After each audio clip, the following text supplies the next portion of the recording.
আপনি কি জানেন আল্লাহ কেন সবাইকে ধনী বানান না?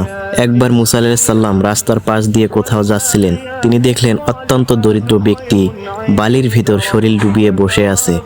তার গায়ে কোনো কাপড় নেই, লজ্জায় সে বালু দিয়ে শরীর ঢেকে রেখেছে।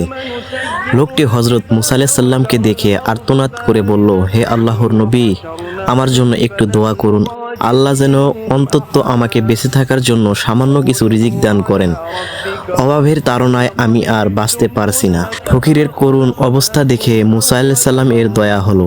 তিনি আল্লাহর কাছে লোকটির সচ্ছলতার জন্য দোয়া করলেন এবং চলে গেলেন। পরবর্তীতে আল্লাহর নবীর দোয়া কবুল হলো। কিছুদিন পর নবী মুসা আলাইহিস সালাম ওই পথ দিয়ে ফিরছিলেন। তিনি দেখলেন রাস্তায় বিশাল জটলা, এখানে অনেক মানুষ ভিড় করে আছে। তিনি জিজ্ঞেস করলেন, এখানে কি হয়েছে, এত ভিড় কেন? লোকেরা জানালো, কিছুদিন আগে যে ভিক্ষুক বালির নিচে শরীর ঢেকে পড়ে থাকতো, সে হঠাৎ কিছু সম্পদ পেয়েছিল।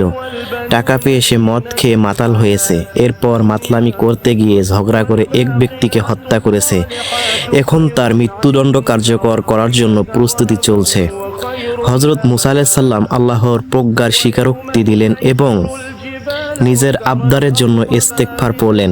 ঘটনাটি উল্লেখ করে আল্লামা শেখ সাদি রহমাতুল্লাহ আলাই কিছু চমৎকার প্রবাদ ও উপমা ব্যবহার করেছেন। এক বেচারা বিড়ালের যদি ডানা থাকতো, তবে সে দুনিয়া থেকে সব চড়ুই পাখির বংশ শেষ করে দিত। দুই প্লাটো আফলাতুন বলেছেন, পিঁপড়ার পাখা না থাকাই ভালো, কারণ পাখা গজালে সে উড়ে বেড়াবে এবং নিজের ধ্বংস ডেকে আনবে। তিন পবিত্র কোরআনে আল্লাহ বলেছেন, যদি আল্লাহ তার সব বান্দাকে ওয়াডেল রিজিক দিতেন, তবে তারা পৃথিবীতে বিপর্যয় সৃষ্টি করত। 4 নম্বর, বাবার কাছে অনেক মধু আছে, কিন্তু তিনি জ্বরে আক্রান্ত ছেলেকে খেতে দেন না, কারণ তিনি জানেন মধু মিষ্টি হলেও জ্বরের রোগীর জন্য তা ক্ষতিকর। অতএব যিনি তোমাকে ধনী করেননি, তিনি তোমার ভালো মন্দ তোমার চেয়ে বেশি জানেন।